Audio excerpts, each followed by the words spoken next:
Hello, hello, ladies and gentlemen. This is your girl Mitzi, and this is Mitzi. Let's think about it. Today, we are thinking about cruel lessons. And luckily for me, this is a special guest episode. So I have a special guest, Dr. Randy, here on the show because let's be honest, we need to think about this together because I think we all go through some cruel lessons. So, Randy, thank you so much for coming on my show. How are you doing today? I'm doing very good this morning. I'm delighted to be here, Mitzi. Awesome, awesome. I know you wrote the book that's called Cruel Lessons, but I guess I just have to ask you, did you go through a good amount of cruel lessons of your own that made you realize I gotta write a book? The answer is yes, most definitely. In fact, some of the cruelest lessons that I had to walk through is part of what inspired me to write this particular story. So there's a direct connection between my actual experience and then the fiction that I created in the novel. Yes, I think because one of the things that I know as being an author, as well as speaking with many other authors, is that the fact that, when we write these novels, that we always put a little part of ourselves and our experiences into our books, into our writing. So I guess my question is, how many trials have you had to go through to realize like this? Um, this was needed for the world to hear and to think about and to reflect on because to reflect on your lessons, to reflect on that moment of growth, because when you go through something and you learn it, that's it's part of growing, so what was it for you? Well, I think I should probably explain that originally the first skeleton of this story, the basic fabric of this story was written as therapy. So I was dealing with some rather really difficult work issues, harassment and intimidation, and I was trying to find a way to deal with that that was constructive. And I found that when I started to create what eventually became Cruel Lessons many years later, there was a freeing effect of taking the people that I was dealing with, twisting their characters some, and taking the negative energy and the ugliness that they had done, and actually turn it into evil. To create the story about a drug dealer pushing drugs in a middle school, and then the efforts by educators to stop him. So it was very cleansing at the time. I think now that it's years later, and I've redone the manuscript and more times than I care to count, I think it's ready for the world in terms of the lesson that it brings for them as well.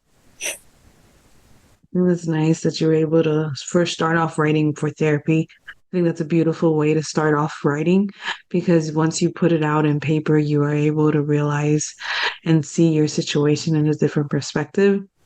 And then the fact that you were able to manipulate the characters, manipulate your situation so that it can be a little bit worse here, a little bit better here, you got to play with it. And now you created something beautiful that you shared to the world. So that is something amazing. And I know excuse me, my eyes been bothering me. I don't know what is going on. Um, I know that I really do want to talk to you about how important trials are for ourselves because, that's what we go through constantly. So in your opinion, how important are trials? Well, I think in lots of ways, the trials are what make you grow. Just speaking strictly as a writer, I am not sure that I would be here, that I would have 5 novels published, that you and I would be having this conversation if I had not experienced those trials years ago that I had to deal with. I mean, I felt that I was doing what was right for kids. I felt that I was trying to speak truth to power, but that often comes with consequences, as it did. And um, having learned from that, I actually, what happened I didn't know this when I was in the middle of it, but I actually grew and ended up getting better positions and better responsibilities and a better job. So all of that is, when looking back, is very informative. When you're in the middle of it, it's kind of difficult to go, oh, well, it'll be better on the other side. Yeah. But it really is. I mean, and that's part of the important lesson, is to know that it's better on the other side. In my novel, what I've done is I've created characters many of whom have secrets that they have withheld inside themselves, and in some way that's held them back. So part of the story is them dealing with this, with the negative consequences of their past, and coming to grips with that, and then moving on beyond that. So it's kind of the same. It's in the lesson is in the same category as what we're talking about. Yeah, the lesson is most definitely in the same category, but I think it's nice to also remember that in the moment, in the situation that you're in, it doesn't feel like it's going to get better, or it doesn't feel like there's a light at the end of the tunnel because all you feel is the chaos surrounding you. But you were able to finally look back when you were in a better position and a better place in your life, and you were like, wow, there was a reason for this, and it's nice to hear that because not a lot of people are able to do that sometimes, you know what I mean? They're so stuck, and do you have any advice for those type of people who are probably stuck right now in that fog because they just are in the middle of the chaos? I think part of the answer lies in first belief in yourself. So, even in the midst of the most difficult times, I never really lost that belief. And I'm a firm believer in faith. I do honestly believe that when God closes a door, he opens a window. Now, what I found is sometimes it's really hard to squeeze through that window, but if you can do that, the window will get you to a better place. And if people can have faith that that's going to happen, I think the other advice is you don't sit in the middle of your problems and wait for someone else to solve them. I've learned that that's just that's not going to happen. You are the master of your own universe, so you need to be able to drive that in the direction that you want that to go, even if it's only taking little steps at a time. Yeah, I absolutely agree. It's those little praises, those little goals. Sometimes I think that people get too strung up with, what they want for their future, and they make these big milestones and these big goals that they forget all of the little accomplishments that are winning them, that making them better. And I'm curious because I know you said that you started writing this as a therapy and you wrote five novels. So is that how you kind of wrote all of your five novels as a therapy, or was it just this book, Cruel Lessons, that you started as a therapy? It was only this one book. So I had a goal as a teenager to be a writer. And to be honest, the desire to serve kids as an educator overcame that. So I spent almost 40 years serving children as both a teacher and a college prof and a school leader, and I really enjoyed that. But I never really lost my desire to create something, to write something. Yeah. What this trial did was it reawakened that desire that had sat dormant for 20 some years. And I was amazed at my ability to create a credible story using the impetus of what I was going through at the time, taking the same people that I was dealing with, changing them. They're not those aren't the characters of the book, but using them for inspiration to be able to create the story. Once I was able to do that, and once I got the first draft of this story down, I was empowered to go, you can do more than this. So then I started kind of getting back into my writing self and coming up with more inspiration for more stories. And then the rest is history. Very nice. I love hearing how other authors start their journey into writing because I think it's beautiful how, when the saying is everyone has a story, but not everybody actually shares it, and when somebody actually shares their story, I think it does make such a ripple effect on people's lives. I think books truly do, excuse me, can really change the directory if you are able to reflect in the right direction. And I'm curious because I know you said that the other books were a little different, but I know I write a little different. So when you start writing, do you start like with an outline, or do you just, you know what, I'm gonna just start writing and writing and writing? How does Well, your writing skills? my writing, as I have moved from book one to book two to book three to book four to book five, has my writing approach, my writing process has changed some. I've always said that I'm somewhere in the middle between a pantser and a plotter. So one parts of my book or parts of my every book that I have, I always require a great amount of research. So my books are extensively researched. I can Okay. talk about the research in this particular book, but because of that, that requires a good deal of planning. You can't write by the seat of your pants when you don't have the details that you want to blend into the story that are researched. So that part is always plotted, but the story, the organic story, is largely pantsed.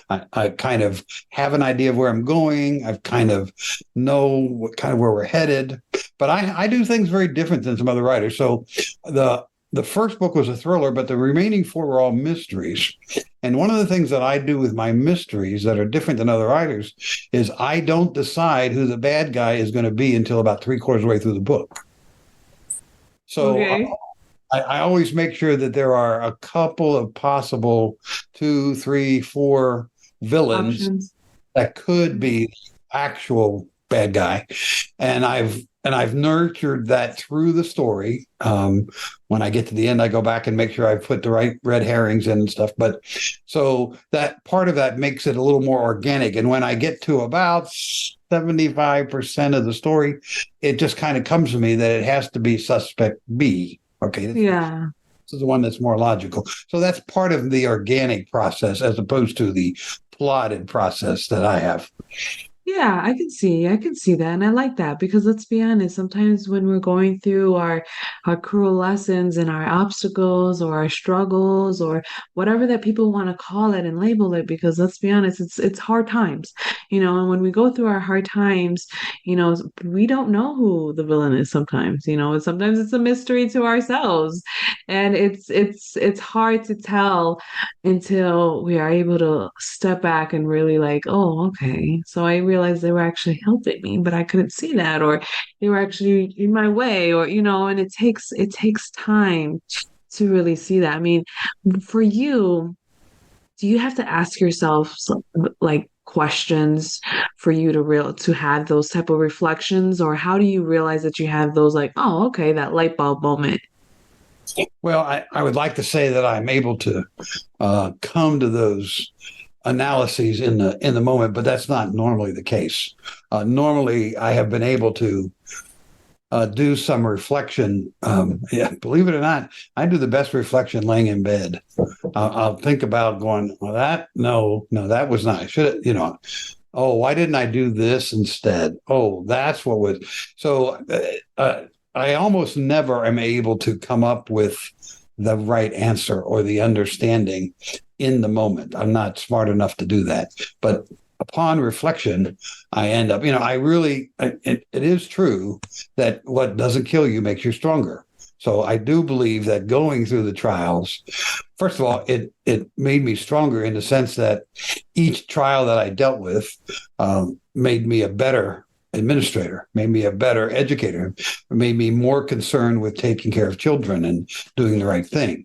So, and I think it also made me stronger as an individual, stronger as a leader. So now I'm grateful for having dealt with it. I certainly wasn't when I was in the midst of it, but now I am.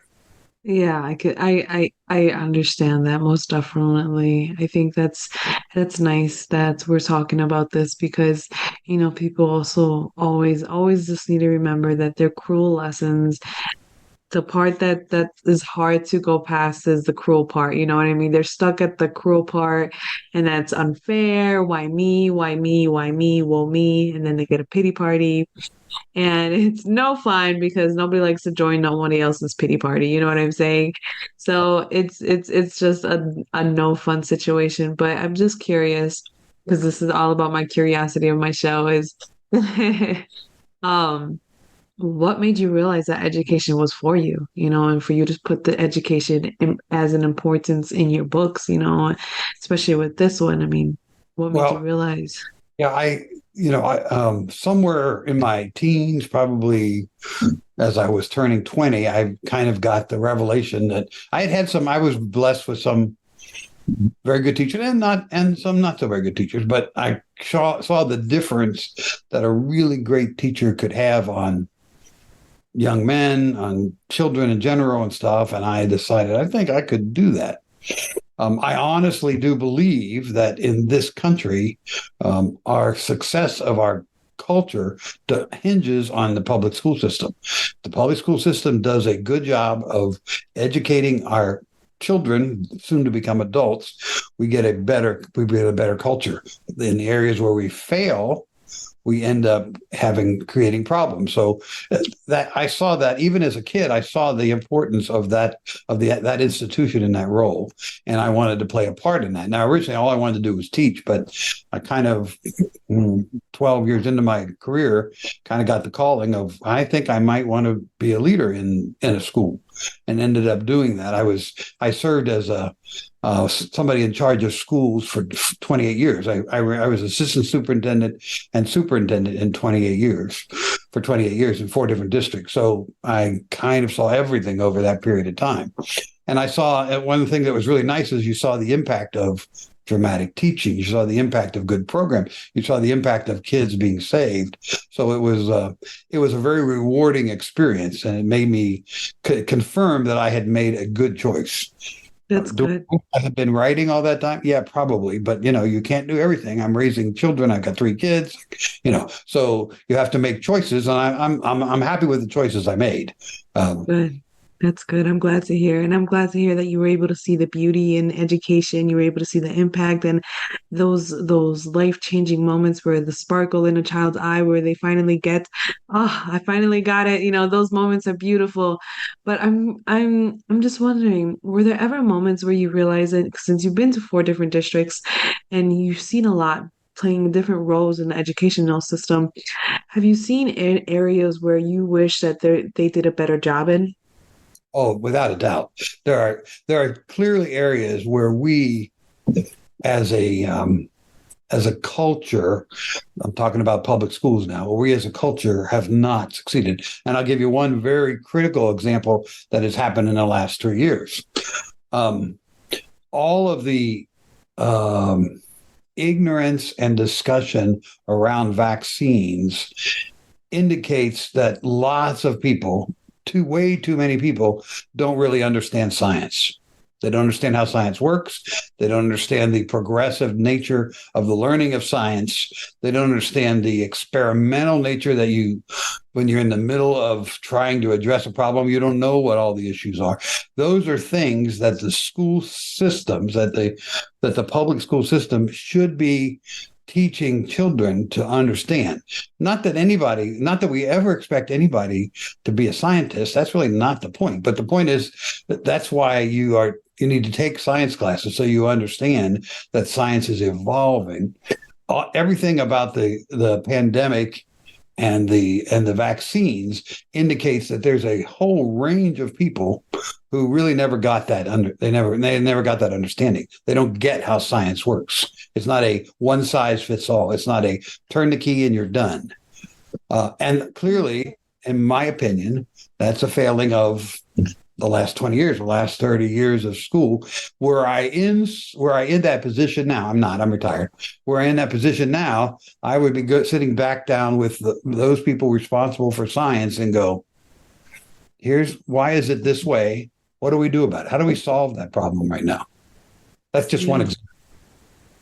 Yeah, I think that's a beautiful example. I mean, since you're talking about science and how there's a more need to break it down to a sense where even grade schoolers and kids in elementary school, I mean, kids are smart. Kids absorb things like a sponge. People underestimate how beautiful a mind is of a child. And I think if you are able to really break that down in even as young as grade school, I think that's will be a great way to really teach children to understand what's going on when they go to the doctor. So they're not scared. So they're not nervous. So they're not living in their mind because of what mommy and daddy don't know and what society and social media and everything else is telling them. So I think that's beautiful. I also think that they should also teach about growing food and those type of natural knowing how to maintain and be natural adults. You know what I'm saying? I think that would be a nice course to actually have, not a course in middle school where you have to bring a baby. I don't want to bring a baby. I want to learn how to grow things. You know what I mean? I want to understand how to do laundry or to do other things that are common that as an adult you need to do when you are an adult. What are your opinions on that? Well, you're talking about the program that we used to call home economics, and I was really sad. Almost most of the districts that I'm aware of have done away with those classes, and I Exactly. think it's a real disservice to kids. Uh, um, like every other program, we had strong and weak teachers in those programs too. But I saw lots of those teachers who really filled a need that kids had Yeah. in nutrition, in housekeeping, and sometimes in baby caring, and all those kinds of things. Um, and we've been so focused on the mind, the three R's, or however you want to define that, that we forgot about these other responsibilities that kids are going to be thrown into. That many. I'm not pointing fingers at any parents, but many don't have that support or that understanding at home, and they're going to go from leaving high school to I got to do all this stuff on my own, and Yeah. they don't really know how to do that. I mean, so yes, I'm in complete agreement with you about that. I think that's important, and I think more to your thing. I think if we would think about that in terms of the long term effect, I think we would make better choices. When Yeah. I work with my teachers, I always tried to talk about. I said, well, first of all, we're going to decide on what's best for kids, not what's best for adults, not what makes it easy, not what costs the least, none of those things. We'll look at all of those things later, but first we talk about what's right for kids, and then we'll go through the other possible things. When you start making decisions on what's best for children, you almost always make the best decisions. That's my opinion in schools. Wow. I like that. I wish more people would think that way because you're absolutely right. You always hear about people arguing about the budget, the budget, the budget, but they never actually realize how about the kids? What do the kids need? And before you know it, the school is just bones because the kids are not learning anything. The kids are not engaging. Their mind isn't isn't engaged and they're bored and then when kids become bored, they become destructive sometimes, and nobody likes a destructive child because then all they see are adults pointing at them, predicting that they're going to have a bad future and a bad life because they're bored and they're destructive. And I think that's ridiculous how half of the time adults feel the right to label a child at the wrong points of a moment. You know what I mean? Does that make sense? And I used to preach that important. And two of the districts that I worked in, we had a very sizable at-risk population, sizable number of kids that were really did not have a lot of support.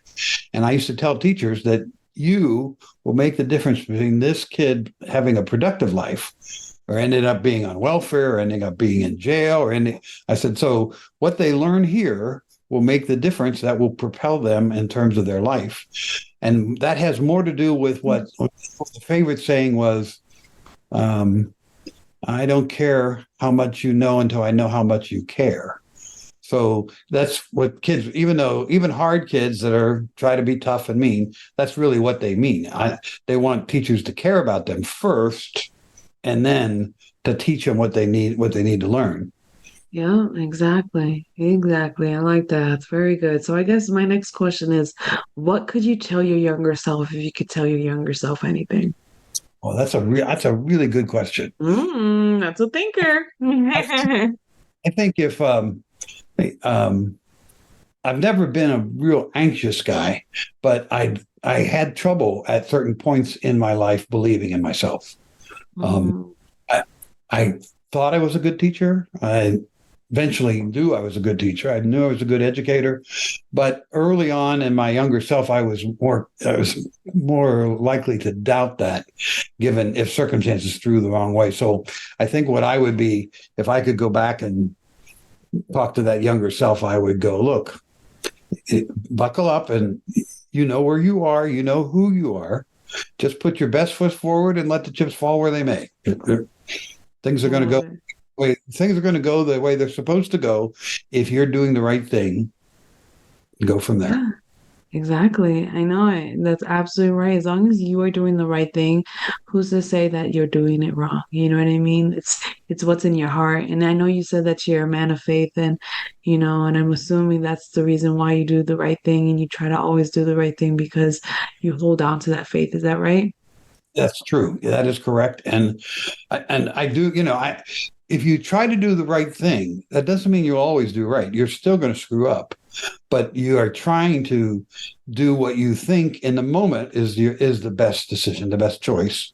And you, as a person, you really can't do a whole lot more than that. You can ask for inspiration, you can pray for guidance and that kind of stuff, but all you got is you. So go for it. Do the best that you can and step forward with it. That's awesome. And do you think if you would have listened to that or you would have taken that advice when you were at that point when you were talking about your younger self, do you think you would have had a different perspective going through the obstacles that you did go through? Maybe a little bit. I might have had a little more, a little less anxious perspective. I mean, my concern when I went through these, or as I mentioned to you, the couple times that this happened in my career, I have a family to raise. I have three children and a wife, and so my anxiety was more about, well, how do I take care of them more than what's going to happen to me. Um, Yeah.